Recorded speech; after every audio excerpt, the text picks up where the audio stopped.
అసలు ఎందుకు ఈ అన్నదాన సేవ? చిన్నగా ఉన్నప్పుడు నాకు ఇప్పటికీ గుర్తు, మా అక్క వాళ్ళు చెప్పేవాళ్ళు అనమాట. లంచ్ కి వెళ్లే సమయంలో మా ఇంట్లో ఒకరికే ఫుడ్ ఉండేది అనమాట, కుక్ చేయగలిగే స్థాయిలో ఉంటాం.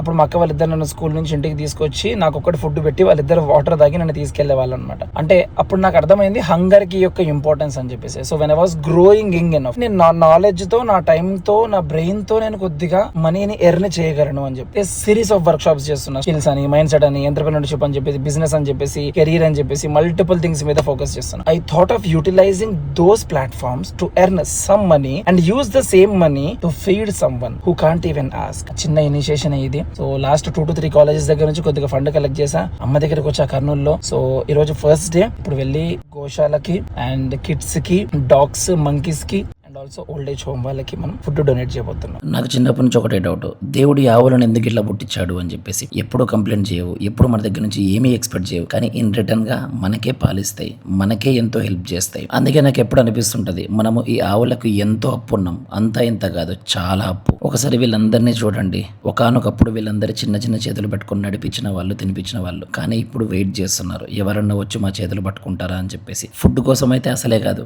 ఎవరన్నా మా పక్కన వచ్చి కూర్చొని మాట్లాడతారా, మాతో ఎవరన్నా మా స్టోరీస్ ని వింటారా, ఎవరన్నా మాతో కలిసి నవ్వుతారా అని చెప్పేసి ఒక చిన్న ఆశ, అంతే. టైం అనేది మన జీవితంలో చాలా చేంజ్ చేస్తుంది, కానీ అది ఎప్పుడైనా సరే మనము మనిషిని చూసే విధానాన్ని మాత్రం చేంజ్ చేయకూడదు. బికాస్ మనమే ఒకప్పుడు ఈ ప్లేస్ లో ఉండొచ్చు, గుర్తుంచుకోండి. మనలో చాలా మంది చిన్న చిన్న దానికి ఎక్స్క్యూజులు చెప్పుకుని బాధపడే మనం ఎక్కడ, ఈ చిన్న చిన్న పిల్లలు వాళ్ళ శరీరంతో, వాళ్ళ మైండ్ తో ఎన్నో యుద్ధాలు చేసుకుంటా ప్రతిరోజు నవ్వుతూ బతికే వీళ్ళెక్కడ. ఎయిడ్స్, లెప్రసీ, క్యాన్సర్ లాంటి ఎన్నో దానితో గొడవ పడుతున్నారు, కానీ వాళ్ళ ఫేస్ మీద ఆ చిన్న స్మైల్ ని మాత్రం వాళ్ళు మర్చిపోవట్లేదు. వీళ్ళంతా ఒక ఎత్తు అయితే, ఈ చిన్న చిన్ని పిల్లలు ఇవి మరీ ఇంకొక ఎత్తు. కనీసం నోరు తెరిచి మాకు పెయిన్ ఉంది అని కూడా చెప్పుకోలేరు. మీకు ఒకటి పరిచయం చేస్తారండి, వీడి పేరే అంజీ. చెట్టు మీద నుంచి కింద పడి మన స్పైనల్ కార్డ్ ఇరిగి కనీసం నడవలేని స్థితిలో ఉన్నాడు, కానీ వాడు ఎప్పుడు హోప్ వదులుకోలేదు. ఎందుకంటే నా చుట్టూ 4 హ్యూమన్ బీయింగ్స్ ఉంటారు అని చెప్పేసి. అంజీ లాంటి వాళ్ళు ఇక్కడ చాలా మంది ఉన్నారు. ఒకరికేమో కాలు పోయింది, ఒకరికేమో స్పైనల్ కార్డ్ ఇరిగింది, ఒకరికేమో కళ్ళు పోయాయి, ఇంకొకరేమో ఎలక్ట్రిక్ షాక్ వల్ల మెంటల్లీ డిసేబుల్ కూడా అయ్యారనమాట. వీటిలో చాలా వరకు డ్యామేజ్ అయింది మన హ్యూమన్ బీయింగ్స్ చేసిన తప్పు వల్లనే. కావాలని వేడి నీళ్లు కళ్ళ మీద చల్లడం, కట్ట తీసుకొని కొట్టడం,